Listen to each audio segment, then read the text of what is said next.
Ano, nakapasyal na naman kayong dalawa. Pinakawalan natin yung ating alagang kambing kasi nagbigay tayo sa kanila ng iron para mabilis lumaki yung ating alagang kambing. At syempre, tiki-tiki everyday. Hanggang maabot nila yung 2 months, supplyan ko sila ng supply ng tiki-tiki. Para hindi mabansot yung ating alaga. At ito, naglagay tayo ng divider sa ating mga alagang kambing para first batch, ito yung unang lalabas, si Tagpe. Kaya binuksan natin. At bukas ay siya naman yung nakakulong. At ang ilalabas natin ay yung yung inahin. And the next day, yan naman, yung tatlo.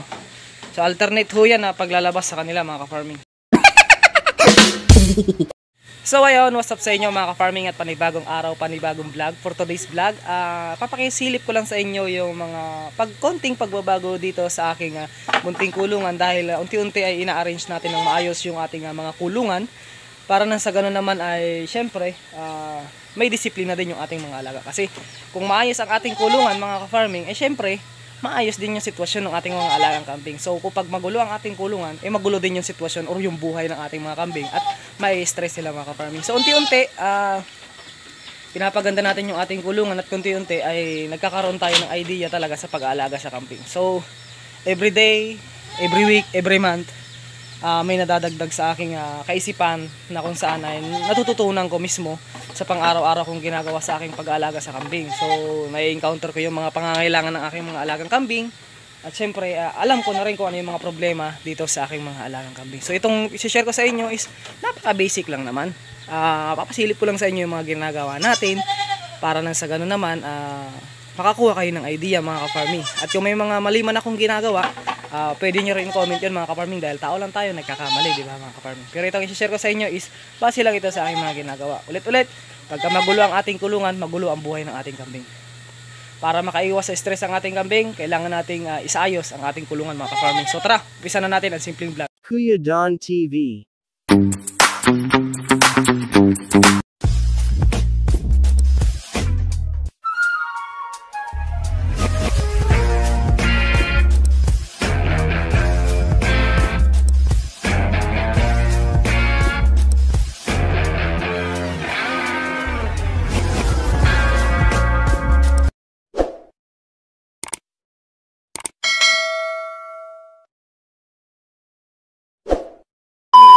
So, ayun mga ka-farming, nandito tayo sa ating kulungan nga. Tulad ng aking intro ito, papakain tayo ng mga kambing natin mga ka-farming.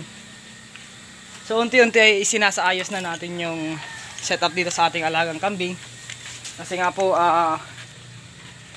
may balak tayong magparami at syempre, magdadagdag din tayo ng mga alaga natin. So, ito po sila mga ka-farming. Kakauwi ko lang po galing sa pastulan. Yan. So, hindi muna natin sila i-range kasi makalat sila dito. Kahit saan na lang yung poops nila. Kahit saan na lang nakakalagay. Ayaw ko nang makalat sa kulungan ko mga ka-farming. Kaya ginawa ko, kinadrado ko yan. Ilagyan ko ng harang. Para dyan na lang muna sila. Total malawak naman yung dito eh. Ayan,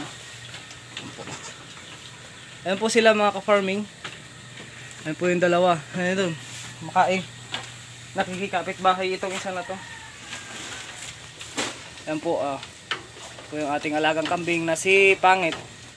Nakikikapit bahay. Hoy, Pangit, nakikikapit bahay ka. Pag magpapakain lang tayo mga ka-farming dahil di pa ako tapos magpakain. Yun pa lang yung nabibigyan natin. So, bigyan pa natin tong ating mga inahin ng pagkain nila mga ka-farming. Sensya na ho kayo kasi update lang ho talaga tayo. Ngayon kasi, wala pa tayong halos sa magandang video. Pero at least ay na-update ko kayo mga ka-farming. So kumuha po ako ng damo na siya po ang ating ipapakain sa ating alagang kambing. Ito po. Ito po yung damo na ipinapakain ko dito sa aking alagang kambing mga ka-farming.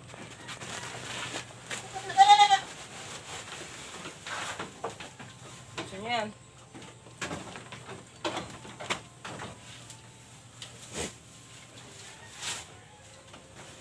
Tayo ng pagkain.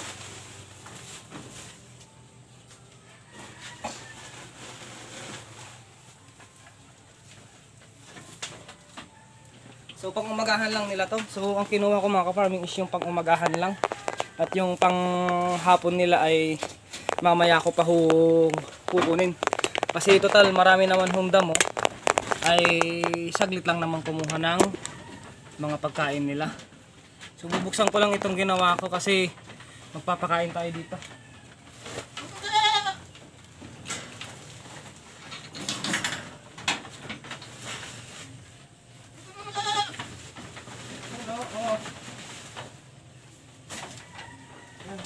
Yan. Hindi nyo tatapin yan.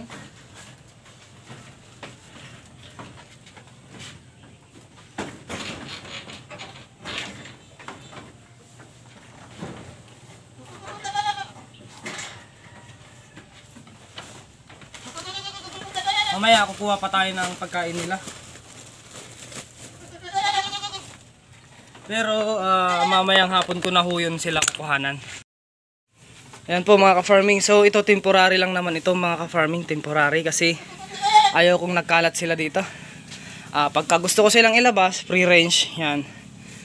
Kung ito yung batch na itong ilalabas ko, free range sila dito. Pero ito nakakulong. Pagka ito naman yung ilalabas ko, at least wala silang naaabala na ibang kasama nila.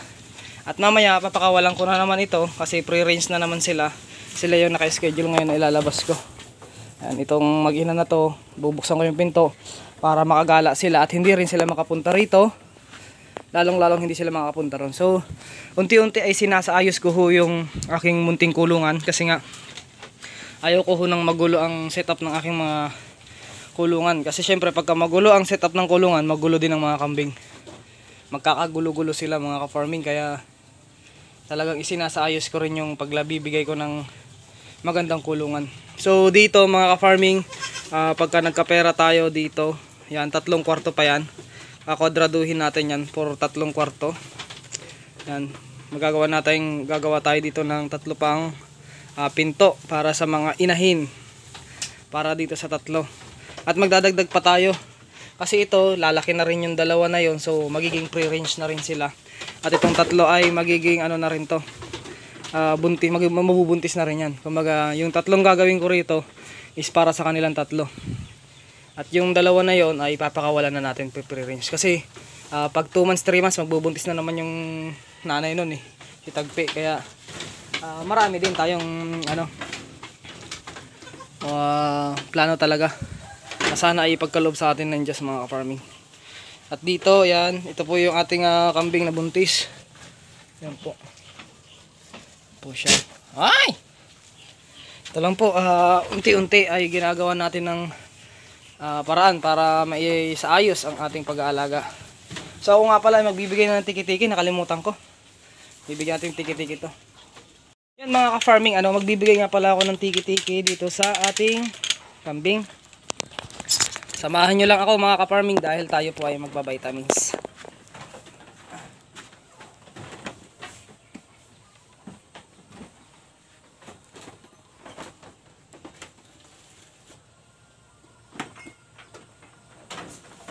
At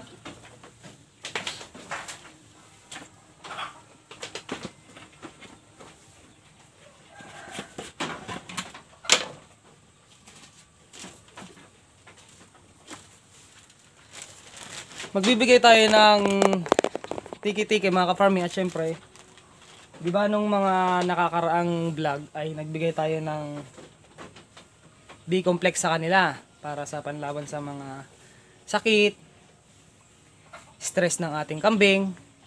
Pero ngayon ang ibibigay natin is iron. Iron naman ang ibibigay natin. Para naman ito para mabilis silang lumaki. Para mabilis lumaki yung ating alaga, magtuturok na rin tayo ng iron sa ating kambing.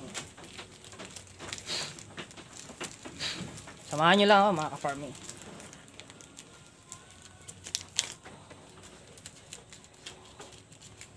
Ganito lang po ang buhay sa probinsya mga ka-farming. Tayo ay magbibigay ng iron. Ang iron ay para mabilis lumaki yung ating alaga. Siyempre gusto nating lumaki sila, di ba? Kailangan naman, siyempre All goods na yan. Kaya tayo ng iron. 0.5 ulit ang ibibigay natin. Kasya kaya 0.5 din eh.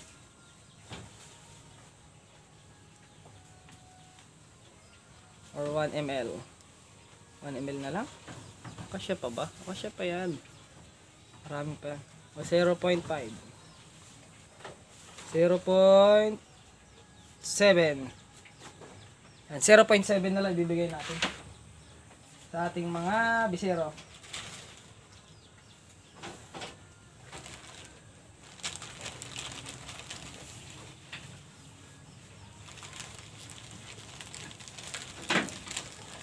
Nilalamig yata yung ating biserong isa. Bibigay tayo ng 0.7 sa ating alagang kambing. Malamig ho kasi ang panahon dito. Na kailangan ay alalay tayo sa bibigay ng gamot.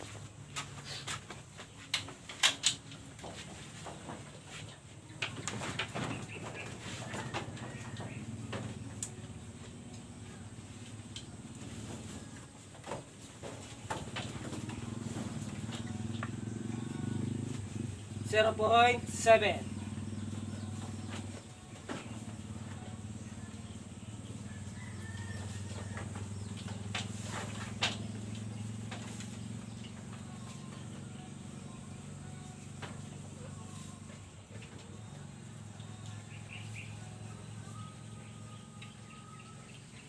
Up! Huwag kang magalaw. Huwag kang magalaw. Huwag kang magalaw.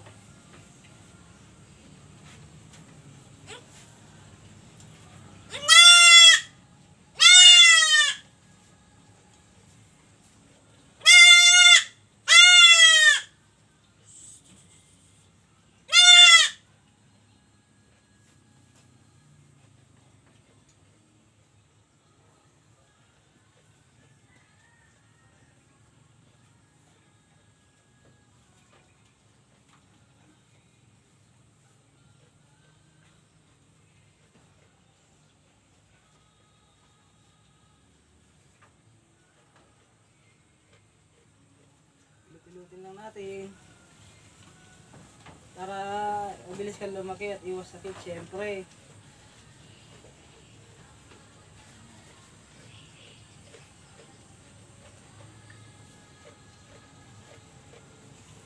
Ha?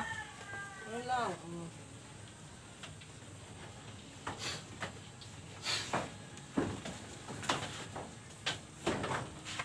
0.7 ulit din sa isa nating kambing. Dahan-dahan lang po ang pagbibigay ng pagtuturok kasi umiiyak sila, gumagalaw. Lalo tayo natatagalan. Para makalabas din sila. Yan, exercise muna kayo sa labas. Oo, exercise lang kayo dyan.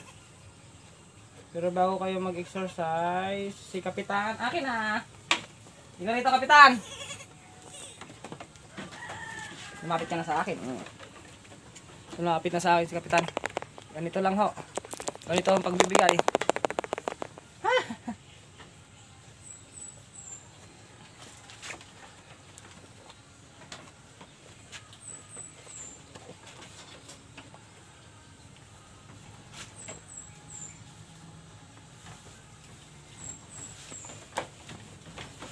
Bigay lang ho tayo. Oops.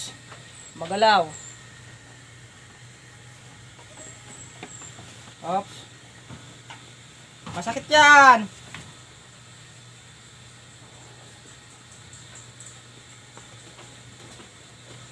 Kalma mo lang. Para hindi masakit. Uulit tayo. Oops. Oops. Wait lang. Uy! Uulit tayo, anak. Wait lang. Oo. Vitamins lang to. Tapos na eh. Di ba? Galaw-galaw mo eh. Ayun lang, hilot-hilot. Hilot-hilot.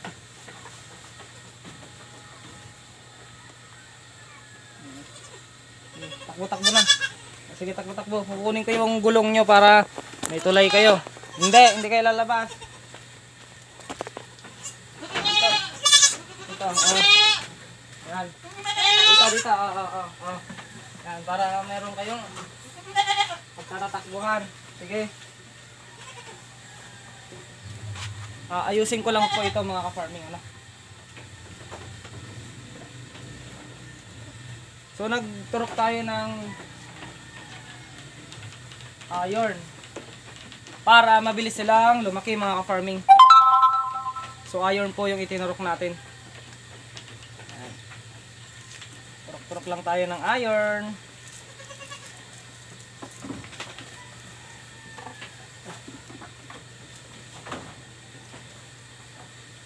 Papakawalan na rin natin sila para makapag-exercise na rin.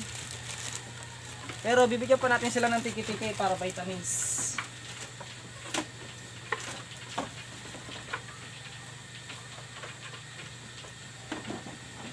Ay, tiki-tiki.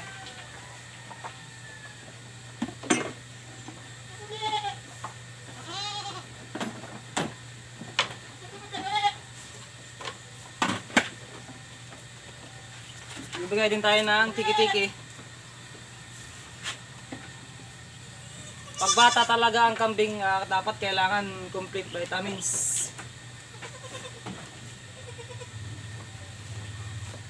Diba? Talon-talon na sila. Pakawalan natin para hindi sila may stress. Huwag ka nang iyak. Sino mauna? Ikaw na, kapitan.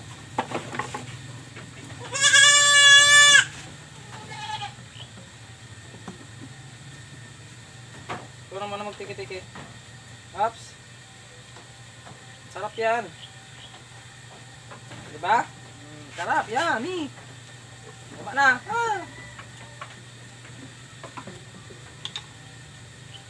Si Kapitan, tsaka si Milky. Hindi ka rito, Milky. Bibigyan kita, Milky.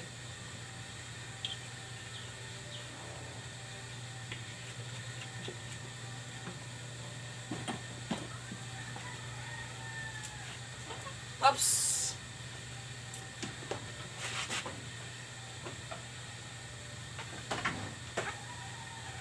Sarap, diba?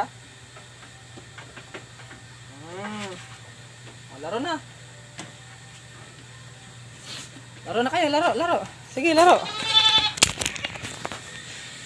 So, ayun mga ka-farming, binigyan ko na ho sila ng iron para mabilis silang lumaki. At syempre, tiki-tiki everyday.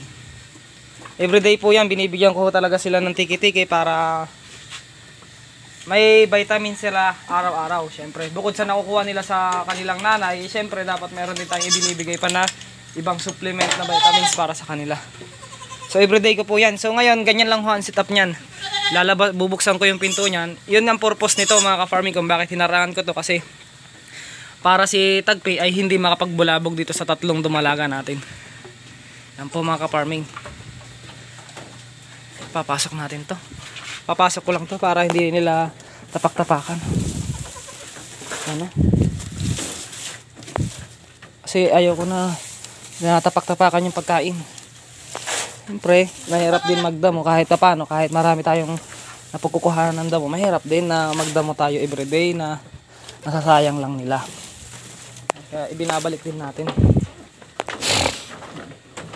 Ganyan lang ho yan mga ka-farming. Yan. Babalik lang si Tagpi pagka nagugutom na ulit. Pinapaboran ko rin itong dalawa na para makapag-exercise. Yan. Exercise. Yan po sila mga ka-farming. Ayan ang purpose po niyan, para hindi po Ay!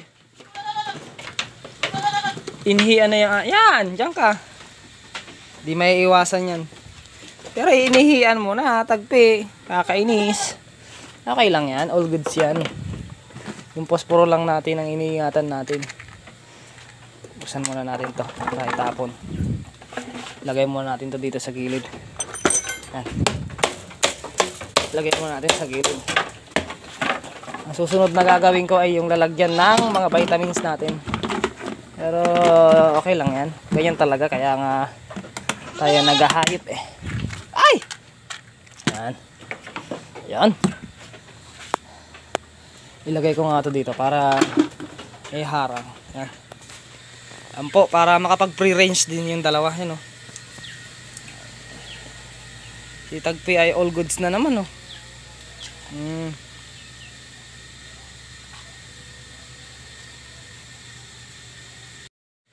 So yan mga ka-farming, ayan, oh. Tuntua yung ating mga bisero. Pati si Tagpi, tuntua. Tagpi. Tuntua po ang ating kambing, pati si Tagpi. Ayan, oh. At tayo naman ay magmimerienda na mga ka-farming. Almusal pala. Ito yung almusal natin, tapos may mainit tayong tubig. So ito lang po mga ka-farming, mamayang hapon na ulit tayong papakain. Yan, hindi ko sila bibigyan na ng pagkain mamayang hapon na talaga. Para maubos nila yan mga ka-farming. Sanayin natin na wag natin silang binibigyan araw-araw ng pagkain, lalo na pagka sinasayang lang nila. So yan mga ka-farming, support nyo pa rin po yung aking vlog. At kita-kita ulit tayo sa ating next vlog mga ka-farming. See you on the next vlog mga ka-farming. Peace out, Kapitan, sa ating lahat.